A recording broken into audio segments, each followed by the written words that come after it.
12 nëntori 44 është nata e Shën Bartolomeut, kur komunistët, paraardhësit e Ramës, Ballukut, Gjonit, këta që po pinë gjakun antishqiptarët e mëdhenj, vranë intelektualet, nacionalistët, tradicionalistët, janë 3 vëllezërit kokalari, është Ijati Orhan Sakiqit, Gerbleshi, Asandinet, janë me 10 vetë që u vranë, do t'i kem listën e plot, do të mundohem, e kemi dhënë disa herë në Fokus, por do t'a japim përsëri.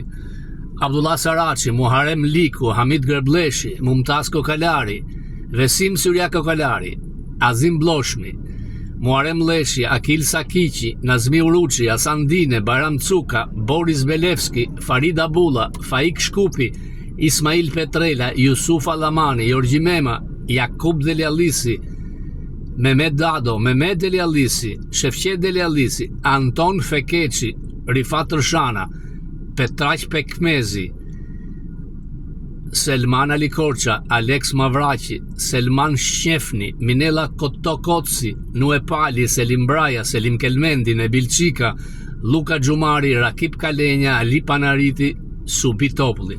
Respekt për të gjithë këta. Mos harroni, vazhduesit e kriminalëve të natës së 12 nëntorit 44 mbajnë peng ende Shqipërinë.